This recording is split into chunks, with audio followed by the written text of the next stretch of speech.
Senhor presidente, senhoras e senhores senadores, amigos que nos acompanham pelos vários canais de comunicação do Senado da República, amigos das redes sociais. Eu subo à tribuna, senhor presidente, para tratar de dois temas. O primeiro, muito rápido, que eu apresentei o relatório preliminar do Código Penal semana passada e algumas pessoas, que eu gostaria de me dirigir a elas, estão fazendo críticas a que eu, como relator, teria reduzido a pena dos crimes praticados, perpetrados contra animais. Críticas terríveis, alguns prometendo me espancar na rua. Estão protegendo os animais, mas querem espancar um animal racional, ao menos relativamente racional. Estão pedindo respeito aos animais irracionais e estão agindo de forma também irracional porque não leram o projeto. Eu gostaria de citar a Samara Reis, o Léo Teles, a Célia Kaffer, uma atriz famosa, ao que consta famosa, Ellen Jabbour, uma outra, Ayla, me parece que é esta a pronúncia, que eu não a conheço, nunca assisti nenhuma novela com ela, Giulia Daniel, Juliano Lopes, Thalita Pires, Simone, Célia Menezes, críticas assim, de querendo me espancar, dizendo que eu sou reacionário por ter diminuído a pena, ou as penas, dos crimes contra os animais. Eu quero dizer que uma das características que nos diferencia dos animais irracionais é que o homem pode pensar. O homem tem inteligência para formular. O homem e a mulher possuem inteligência. Não pode ter preconceito. Aliás, a Constituição da República, senador Agripino, ela estabelece o dever fundamental de ser diferente.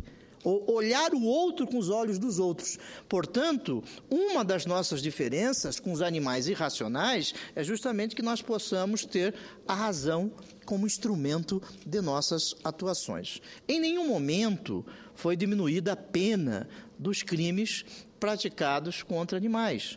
Aliás, a Lei 9.605 de 98, que estabelece os crimes contra a fauna silvestre, a fauna doméstica, a fauna exótica, a fauna ictiológica, esses crimes ali previstos, as penas no relatório foram aumentadas como instrumento de proteção. O que houve é a comissão de juristas, encarregada de elaborar o anteprojeto, estabeleceu penas para a proteção dos animais de forma exasperada, penas exasperadas. Para que Vossa Excelência tenha ideia, uma das penas era, de que maus trata os animais, mais elevada do que a pena do infanticídio. Isso não se apresenta como razoável e eu, como relator do Código Penal, do projeto, tive por bem estabelecer a chamada razoabilidade ou proporcionalidade da pena. Assim, ao oferecer a proposta de emenda substitutiva, foi proposto energicamente o aumento do rigor penal no combate aos crimes contra os animais. Diferente do que estão aí em um só post, mais de 5 mil pessoas querendo me espancar na rua, como se espancam animais irracionais, senhores senadores. Hoje, a matéria basicamente, como eu disse, regulamentada pela Lei 9.605 de 98, que se demonstra insuficiente para a efetiva proteção que a questão exige. Como exemplo, menciono o crime de matar animal silvestre, sem autorização da autoridade competente. Atualmente, tal crime é penado com detenção de 6 meses a 1 ano, mais multa. 6 meses a 1 ano, mais multa. Está na Lei 9.605 de 98. Mediante o substitutivo que apresentamos, a pena passará, pena de prisão, de 2 a 4 anos. É o artigo 405 do substitutivo. Outro exemplo pode ser apontado, o crime de maus tratos aos animais. Hoje essa matéria, senador Agripino, é regulada pelo artigo 32 da Lei 9.605 de 98. E que um conhecido ministro do STJ, de grande conhecimento nesta área, Herman Benjamin, foi um dos dos grandes colaboradores. A pena, lá estabelecida, de detenção de 3 meses a 1 ano e multa. No nosso substitutivo, a pena para este mesmo crime passa de 6 meses a 3 anos. Está no artigo 408. Portanto, não houve, de nenhuma maneira, redução do que já existe. O que houve foi nós fazermos a adequação, porque não é possível que maus tratos animais possa ser penalizado no preceito secundário da norma penal mais elevado do que o crime de infanticídio e do abortamento, porque isso não se apresenta como razoável, porque a dignidade penal, aquele bem jurídico que possui a maior dignidade penal é a vida daqueles animais que são racionais. Ao menos alguns são racionais. Ao menos alguns são racionais. Então, eu quero dizer para estes cidadãos aqui que a democracia, ela exige responsabilidade. Antes de criticarmos, nós precisamos conhecer o que está escrito. Eu quero expressar a estas pessoas o meu respeito, que como senador da República, eu acredito que a pressão só é importante para transformar o carvão em diamante. Mas senador, deputado federal, não pode ser daqueles que não aguentam pressão. Senador Agripino, apresentei o relatório.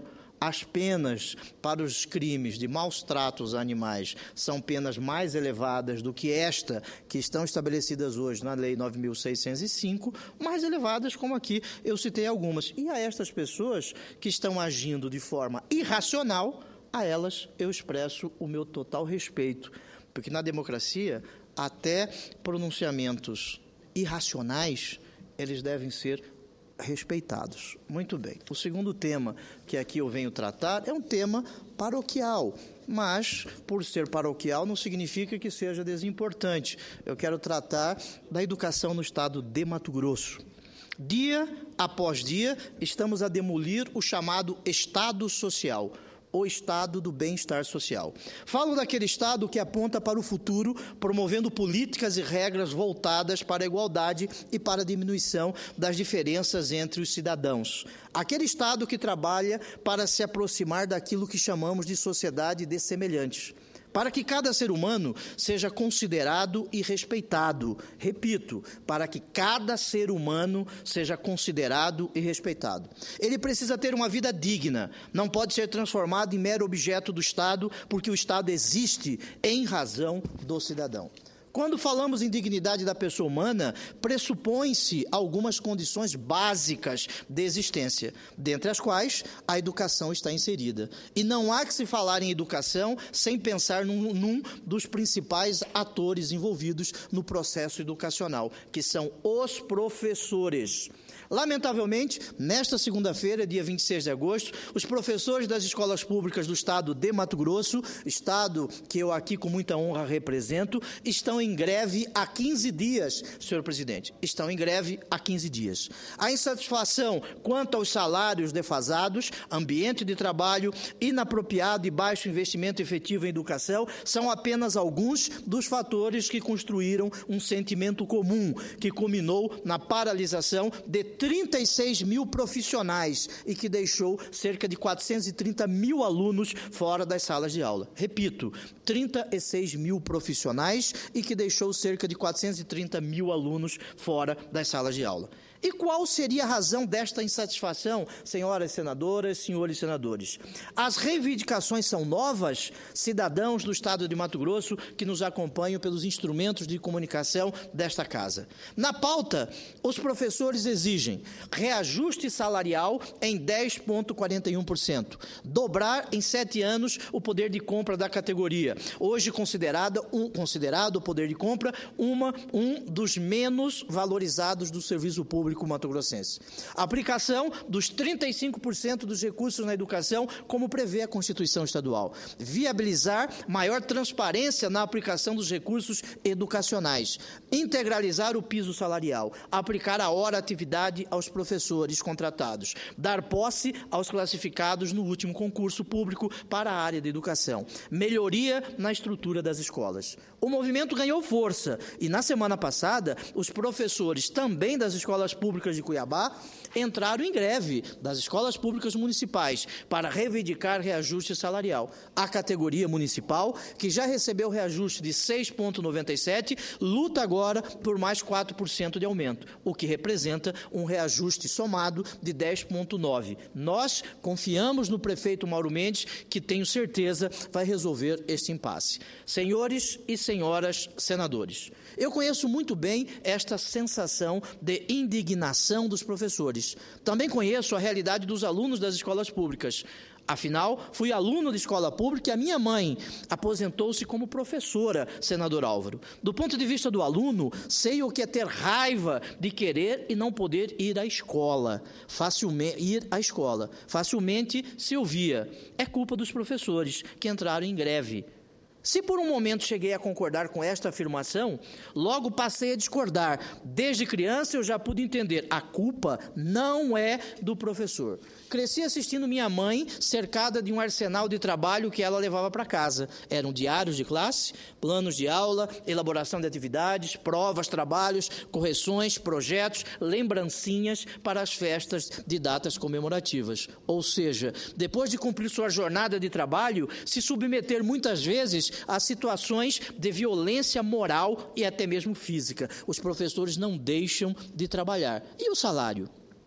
Como diria o professor Raimundo, personagem do nosso famoso humorista Chico Anísio, o salário, muito pequeno, o salário. Não é de hoje, senadores. A educação brasileira atravessa uma crise. A pauta de reivindicações dos professores não é nova. São anos de descasos do poder público que são evidenciados pelo levantamento do Sindicato dos Trabalhadores do Ensino Público do Estado de Mato Grosso, Sintep, que aponta que o percentual de adesão à greve ultrapassa 80%. Senhor presidente, senhoras e senhores senadores, os exemplos da falta de estrutura são retratados diariamente na imprensa local. Em Rondonópolis, por exemplo, cidade que fica a 218 quilômetros de Cuiabá, as atividades físicas na Escola Estadual Carlos Pereira Barbosa foram interrompidas, porque a obra da quadra iniciada há 5 anos não foi concluída. Há 5 anos. O terreno de areia é o único espaço para que os alunos possam desenvolver suas atividades físicas. O prédio foi construído há mais de 20 anos. A falta de estrutura também é observada na Escola Estadual João Batista, de Tangará da Serra, que fica a 242 quilômetros ao norte de Cuiabá. No colégio, que tem cerca de 950 alunos, muitas carteiras estão quebradas e o teto também está cedendo. O prédio tem 30 anos e nunca passou por uma reforma. Isso nos faz refletir, senhoras e senhores senadores, sobre as prioridades. Em outra ocasião, já falei sobre os lamentáveis índices da educação pública em Mato Grosso, que conseguem ser piores que o resto do Brasil. Em abril deste ano, a Secretaria Estadual de Educação teve as contas de 2011 rejeitadas pelo Tribunal de Contas do Estado. O Tribunal de Contas apontou uma série de práticas irregulares de gestão. São descontroles e desatendimentos à legislação licitatória, contábil e de responsabilidade fiscal. Como, se já não bastasse, o atestado de deficiência na gestão dos recursos públicos voltados à educação. Ainda temos que conviver com novas situações, como o famoso caso do salmão. O secretário estadual de Educação comprou aí quase milhões de reais, ao que consta, em salmão. Ele deve ser um aficionado por esse tipo de iguaria. Salmão, quando ele vier comprar um pintado, uma trinchã, um pacu, que é um peixe da região. Mas salmão, muito bem, muito bonito isso, até parece que nós vivemos em outro país. Chega a parecer piada ter conhecimento de que a Secretaria de Educação do Estado iria desembolsar 7,7 milhões para alimentação de servidores durante o curso de formação continuada. Um cardápio que previa pratos sofisticados como salada de mariscos e salmão ao molho tártaro. Bonito isso, Salada de mariscos e salmão ao molho tártaro. Confesso que eu prefiro ventrecha de pacu, eu prefiro pintado a escabeche, ou uma Maria Isabel, quem sabe, ou quem sabe uma mujica de pintado. Senhor governador, tudo isso enquanto os professores estão em greve. Encarar o desafio de fazer uma profunda reforma no sistema educacional não é tarefa fácil. Não são apenas os professores que clamam, justamente pelos seus salários. O Sintep estima que hoje o Estado precisa contratar mais 5.000 profissionais para atender às demandas. O Tribunal de Contas do Estado também já fez muitas recomendações e apontou dezenas de falhas. Enquanto isso, salada de marisco. Enquanto isso, salmão ao molho tártaro. Precisamos aumentar de forma gradativa o investimento em educação no Estado, para 5% do PIB, criar ações de incentivo à permanência na escola do aluno do ensino médio, que apresenta altas taxas de abandono e repetência, ampliar ações para a redução das taxas de analfabetismo escolar. Em Mato Grosso, o analfabetismo ainda atinge 7,4% da população de 15 anos ou mais, o maior índice da região centro-oeste.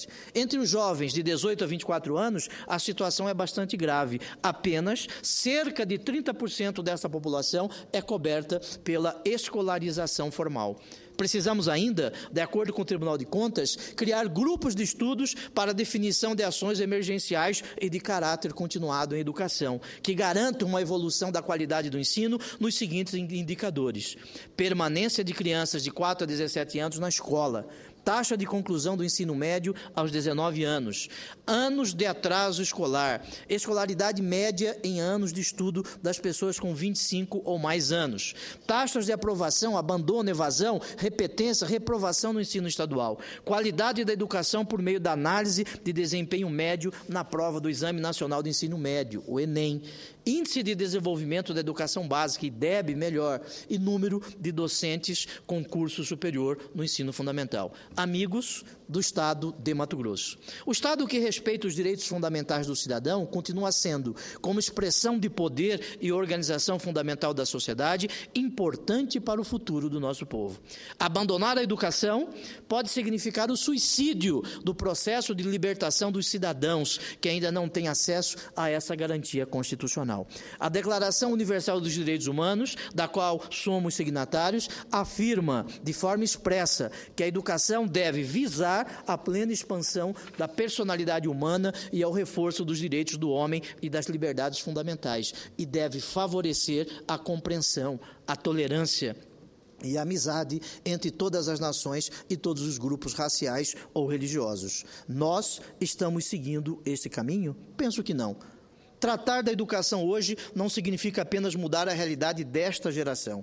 O que fizermos para beneficiar todos os envolvidos neste processo vai decidir nada mais, nada menos que o futuro de um país. Aquilo que aprenderam agora na escola vai decidir se o país estará à altura dos desafios do futuro. E nós podemos iniciar esta transformação ouvindo as reivindicações dos professores. Eu quero aqui expressar meu apoio aos professores do Estado de Mato Grosso e dizer: menos salada de marisco, menos salmão ao molho tártaro e mais educação e mais respeito aos profissionais da educação. Muito obrigado, senhor presidente.